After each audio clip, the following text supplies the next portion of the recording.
Turkey's President Erdogan just said something that should shake every Pakistani awake. Not only Pakistani, but everyone who is interested to know what is happening in the world, no matter where he lives. My dear Neutral Scope family, I'm Naeem Sidhu, and I thank you for being with me here today. I'm talking about something very important and very sensitive, something which you haven't heard discussed anywhere else. And yes, I'll be honest,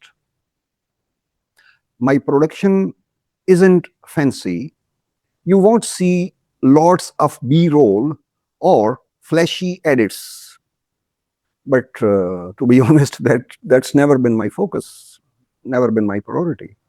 What I care about is giving you unique angles, fresh perspectives, and insights that actually make you think. So if you're here for a real analysis, not just surface level talk, you are in the right place. And I'm grateful to you again because I know my viewers. Let's get started. I was talking about Turkish President Tayyip Erdogan or Erdogan. He warned that if Pakistan cannot bring reconciliation between Iran and the West, and Israel also, Turkey itself will take action against Israel. Let that sink in. The leader of a NATO country is threatening military action because he no longer trusts Pakistan to lead. I repeat, to lead. Meanwhile, the US Vice President J.D. Vance just left Islamabad. No deal, no handshake. Just a blunt warning. We have not reached an agreement, and that's bad news for Iran. 21 hours, that's how long the world held its breath in Islamabad. And when it finally exhaled, nothing changed. Gaza is still in ruins. Iran is still on the edge. And Pakistan is being praised by its own controlled media for simply providing the room. We need to talk about what actually happened here. And more importantly, what we lost that allowed this to happen. यहाँ पे ये बात भी मैं करूंगा कि बहुत से दोस्त कहते हैं कि उर्दू हिंदी में बात करें, लेकिन इसकी बहुत सी वजूहात हैं कि मैं इंग्लिश में प्रेफर करता हूँ. इसकी वजह ये है कि एक इंतहाई सेंसिटिव गुफ्तगू जब अपनी कौमी ज़ुबान में, मादरी ज़ुबान में जब इंसान बोलता है तो वो उसमें एक इमोशनल एंगल आ सकता है. और मैं नहीं चाहता कि कोई भी ऑब्जेक्टिविटी और एक फेयर एनालिसिस जो है वो कहीं, बहरहाल मैं एक इंसान हूँ, तो लिहाजा मैं कोशिश करता हूँ. And you must be noticing कि मैं I try to use very simple words, और इसमें मजीद अपने आप को मैं आपके तजावीज़ की रोशनी में इम्प्रूव करता रहूँगा. So let's move forward. The illusion on the screen right now, as all of you know, every channel in Pakistan is running the same headline. Pakistan ko bada maqam hasil ho gaya, azmaton ke jhande gaad diye. Pakistan returns to the world stage. And honestly, it sounds great. It feels great. For a country that has been buried under IMF conditions, United Arab Emirates debt deadlines and political chaos, horrible security challenges, the image of world leaders flying into Islamabad feels like validation. But here is the real question. The real question: does hosting a table make you a player or just a waiter? Because there is a massive difference between being the decision maker in a room and being the furniture in it. When Nixon flew to Beijing in 1972, China wasn't the venue. China was the power. The meeting changed the world because China had leverage, sovereignty, and a leader who couldn't be bought, who couldn't be purchased. Today, Pakistan has the address. But who holds the leverage? Just think. Please don't mind if I get a bit emotional today.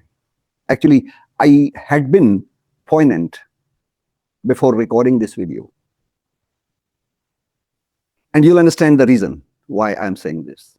To understand today, we need to go back to 2022, 4 years ago.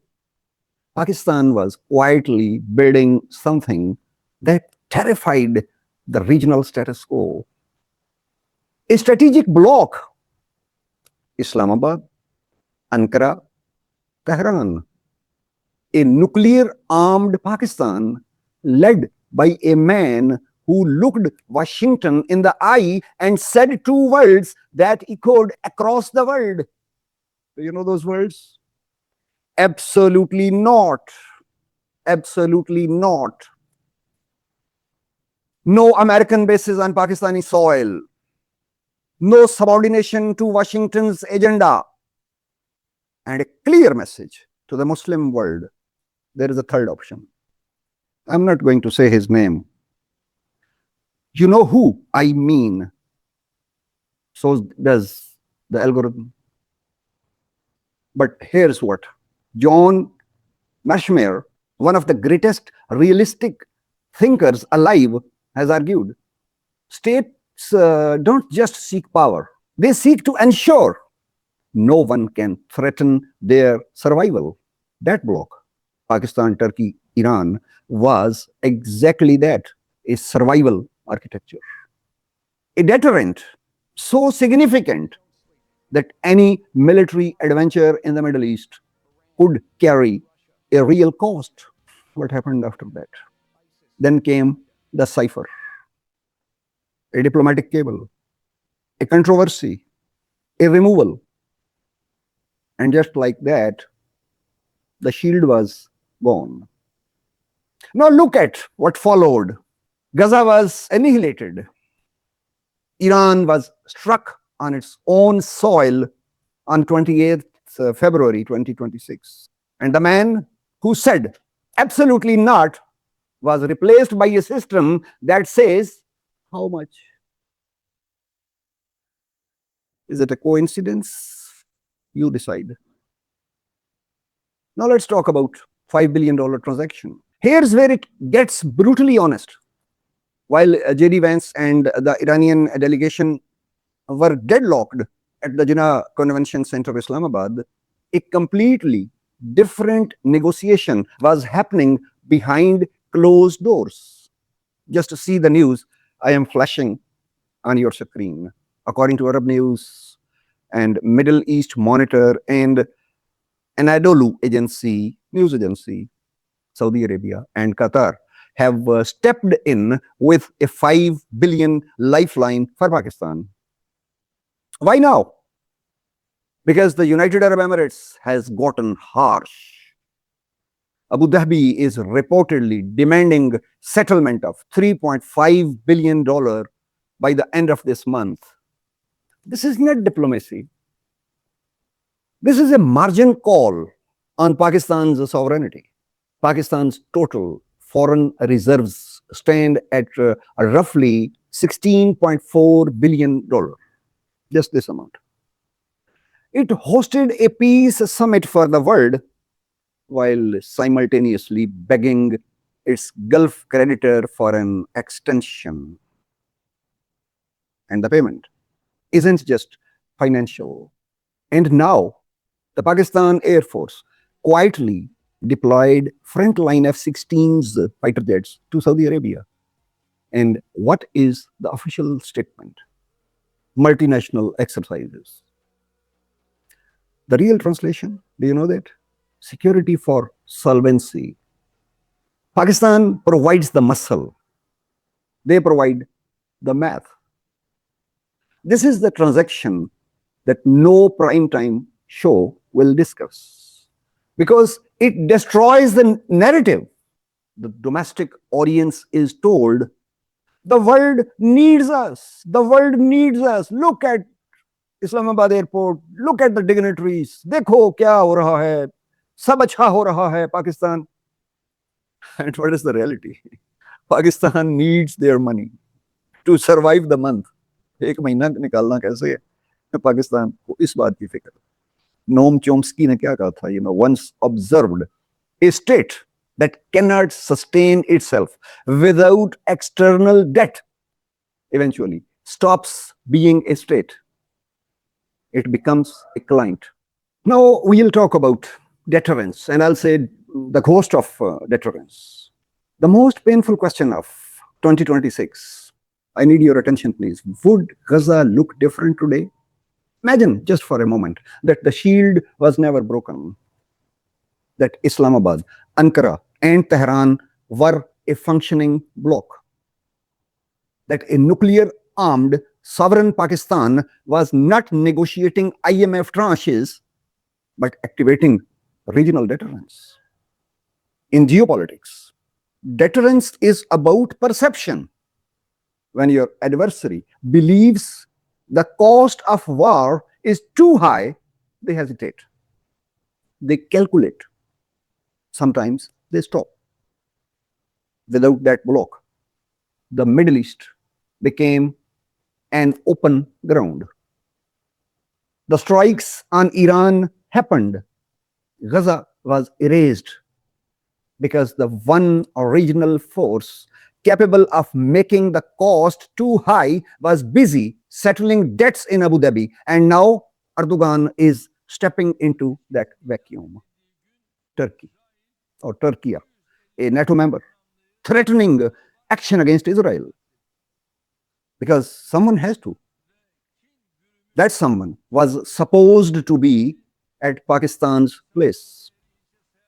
The absolutely not era was not just a slogan. It was a strategic posture that made Pakistan relevant by principle, not by proximity to whoever's writing the check. Now let's see what's the verdict, how we conclude it. History will not remember that Islamabad hosted the talks. History will ask, what did Pakistan stand for when it mattered? JD Vance has left. The Iranian delegation has gone. The cameras are packing up. And what remains? A $5 billion loan dressed as geopolitical relevance. F-16s, fighter jets flying someone else's flag. The state media celebrating a room rental as a diplomatic victory. In 1972, US-China opening changed the world because China had a position. It wasn't just a venue. It was the vision. Pakistan today provided the venue, but it lost the vision the day it traded. Absolutely not. And for a seat, for what? For a seat at the table of subordinates. The chair is still warm, but the voice, it is gone. Dear friends, if this video made you think, share it before the algorithm decides you shouldn't see it. If possible, please subscribe, like, and share. I would love to hear from you.